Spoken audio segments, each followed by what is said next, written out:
Chapter 19. Gerald had not seen Teague in such a state. He had seen the troubleshooter beat on men before. In fact, the first time he had met Teague, his coworker had given the bruiser quite a beating. Gerald was standing in the hallway of a dockside warehouse on the southwest side of their city. He had just come from the dock after shoving off Teague's own mother in a skiff that she seemed quite capable of piloting. He had gone to the century-old wooden dock that butted up against the building with Teague's mother after setting her free from a locked room on the third floor. This feat had been made possible after one of Vittorio's own men had given them her location and tossed the key to her locked chamber at Gerald's feet. That being accomplished, the plain Mediterranean man then beat a hasty retreat. He watched the big man as Fitz held closed the heavy oak door against half a dozen or more men. Gerald knew that his friend was strong. He had seen examples of it over the several years he had worked with the big man, but instances like this really stood out. He could see the big man sweating and straining with the effort it took to accomplish this. Before Gerald had liberated the missus, he recalled that Fitz had speculated there were not more than 7 or 8 men to the other side of the thick door. Gerald was accustomed to following the lead of both of the other men, even though he had worked for Mr. Penrose longer than either of the two of them. So he waited, and very shortly he was rewarded with a minimal strategy from Teague. The troubleshooter had made some space between the three of them and told his companions, "Fitz is going to let them fellows out, and we're going to take care of them." Both of the other Enterprise men nodded in understanding and or agreement. As the big man hopped back from the door, making sure to get far enough away so that the opening door wouldn't strike him, Teague said forcefully, "Vittorio is mine." The mention of the Italian enforcer's name brought a chill to Gerald. He actually shivered. It was bad enough what the monster had done to him with that deadly, beautiful razor, but kicking him in the belly as Gerald lay bleeding to death on the floor was a bit much. When Teague had been sharing his impromptu strategy, Gerald had slipped a Kosh from his back pocket and gripped it tightly in his right hand. It was basically a heavy leather tube filled with lead shot. Normally, the bruiser relished using his hands, but he knew that the Italians were desperate and were likely going to be armed as well. As the big man hopped nimbly back from the oak door he had just released, Gerald saw that Fitz had pulled his own bludgeon to be brought into use against the Italians. The big man favored a trench club that had seen service in the Great War. It was approximately 40 centimeters in length, with the body of a Mills bomb mounted as the head of the club. The medium-sized club had worked best within the confined spaces typical of trench warfare. And for Teague, the troubleshooter was wearing the heavy canvas trousers and coat and had that mismatched pair of gloves, a heavy leather one for his left hand and a flexible metal fillet glove on his right. The 3 Enterprise men moved slightly back as the door near flew off its hinges, and men started rushing into the hallway with them. Fitz had speculated that there were no more than 8 men in the room. He was off again by half. Gerald caught a glimpse of the well-dressed leader of this rebellious group of Italians, and he knew that Teague had spotted him as well, in the interior of the room, past the men rushing out. The big bruiser knew this to be true because Teague was galvanized into more ferocious action. Gerald had no way of knowing, but this was the second time in his life that Teague had lost control of himself. The only other time than this had been in the chalky trenches of the Somme. His nation had awarded the troubleshooter the Victoria Cross for his actions there, but Teague was more ashamed than proud of what he had done. The troubleshooter surged forward gracefully, slipping by several men and past 2 men nearest the door, striking them down as he did so. Afterward, the 2 men would not have been able to tell you what happened. They woke up some time later with terrible headaches. One of the men had been raised on a farm and recalled an incident in his teens when he had been kicked in the head by a mule. This was worse. Once the troubleshooter made it past those two men, he went through the oaken door into the room and slammed the door shut behind him.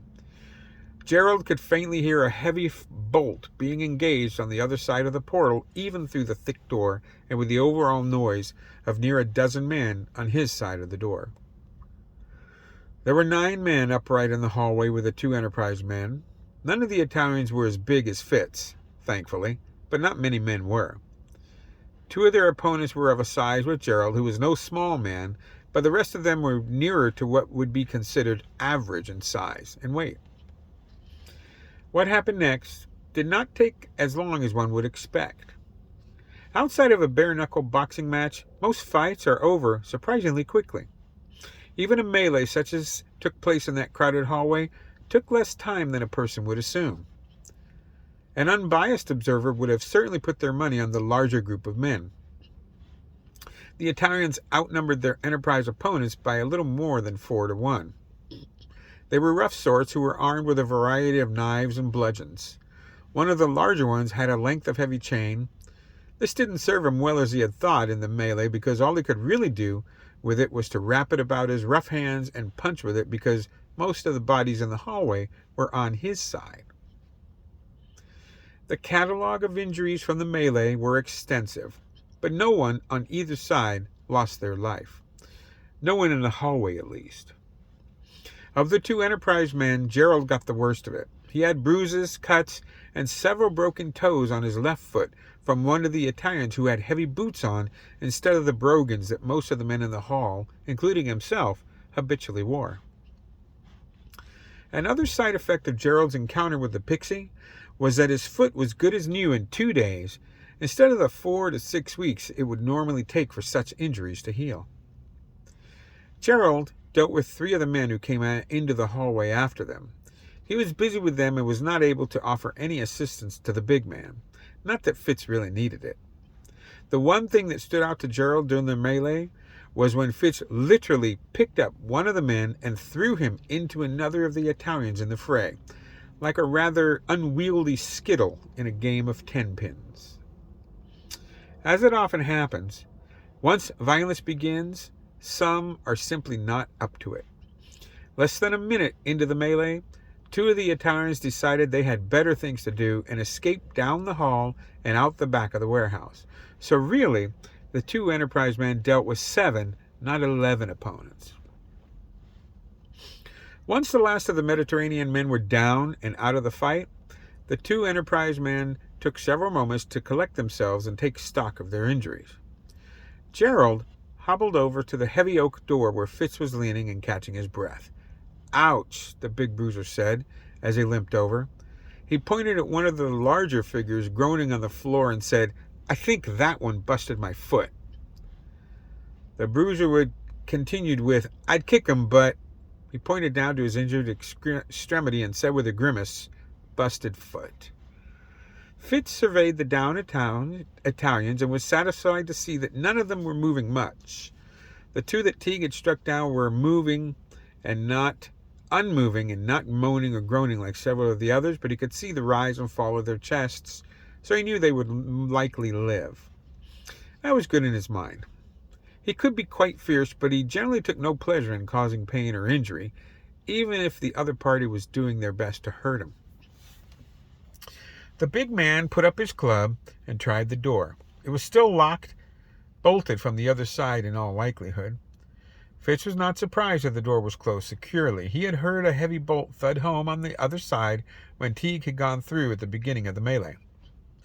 He knew the troubleshooter was in there facing off against Vittorio. That was not a prospect that he would have wanted to deal with. The big man thought he might have been able to handle the Italian, but he wasn't so sure. "Can you open it?" Gerald asked the big man. Fitz slowly nodded his head negatively. "I don't think so, Gerald." The big man continued. "Holding it closed is one thing, since it opens outward." Gerald nodded slowly in agreement while he inspected the heavy oak door. "But that makes it harder to force inward, you see." The big bruiser nodded in agreement because it made sense, and he agreed with Fitz's assessment. Gerald had an idea after a quick inspection of the heavy portal. He pointed overhead and he spoke. "I saw a hammer and chisel upstairs when I was helping the missus escape." The bruiser pointed at the hinges at the side of the door and said, "I reckon we can use them to pop those hinge pins out. Then the door should come right open." "Well, that's a grand idea, Gerald," the big man told him. "Why don't you run up and fetch them?" Fitz was doing a good job hiding the surprise he felt at the other man's idea. It was a good idea after all, not something that Fitz had come to right off. It had only been a day since the miracle with the pixie in Otomosibo, but the big man could tell that Gerald was different. The bruiser was much more insightful than he had been since Fitz had known him. Gerald pointed down to his injured extremity and said, "Busted foot." "Oh, that's right," Fitz said. So he asked, "And where were they?" Gerald told him, "You can't miss them. They're on a table outside the room on the 3rd floor, where they were keeping the missus. I left the door open." Both men were deliberately not speaking out loud what they were thinking, or maybe dreading. Teague should have already been out of that room. Both big Enterprise men knew firsthand what the troubleshooter could do in a scrape. Fitz thought to himself that if the Italian had done for Teague, well then, that devil was not leaving this warehouse. Before either man could say or do anything else, they were interrupted by the scraping of the heavy bolt on the other side of the oaken door. Both men took a few quick steps apart so that they could come at the Italian from more than one direction, and they waited. The door opened slowly, and they saw him. Teague stood unsteady in the doorway. Gerald shivered at the sight of his friend. Teague was bloody. The heavy canvas trousers and coats were drenched in blood. There was blood all over Teague's face and head. Everyone always says that head wounds bleed a lot. They say it because head wounds bleed a lot. Afterward, Teague ended up with more than 100 stitches and bore scars on his scalp and face for the rest of his life. Before anyone could think of anything to ask or say, Teague collapsed forward. The troubleshooter was a large man, 16 stone of muscle and bone, but Fitz was larger still. The big man caught Teague as the other man fell, and he scooped him up like a fireman carries a rescue. The big man didn't falter or make a sound. He simply adjusted his friend across his shoulders and said, "Let's get out of this place, Gerald." The bruiser nodded energetically and said, "You don't have to tell me twice." Gerald had a good view of the interior of the room before he followed the other 2 Enterprise men out of the hallway and then the building. The bruiser later recalled thinking what a state the room was in. Overturned furniture was in plain view. He also got a glimpse of Vittorio on the floor. He didn't think much of it at the time, but it later occurred to him that the well-dressed man on the ground looked different. If he had to put a word to it, he would have chosen the word lumpy. Gerald had to hustle to keep up with the big man. His injured foot hampered his movement, but he was happy to be away from that place. Their original plan had been to leave the warehouse via the skiff they had arrived in, but that had changed when Gerald had sent off Teague's mother in that same vessel. So now they simply went out the front of the building. Gerald noticed that the fog that Miss Tenka had surely sent only seemed to cover the rear of the warehouse. Out in the front of the building, it was quite sunny. Fitz was carrying their unconscious colleague across his broad shoulders with no visible effort. Gerald could see that Teague was bleeding under the big man's shoulders and back. Once his eyes adjusted to the outside light, the first thing that Gerald noticed was a beautiful motor coach parked close to the large front door of the warehouse. Since he figured that the vehicle belonged to the Italian enforcer and that its owner was not going to be needing it any longer, he rushed to it and was pleasantly surprised to find that the keys were inside. After Fitz had deposited the bloody troubleshooter in the back seat, the 2 Enterprise men got into the beautiful motor coach and drove off in a hurry.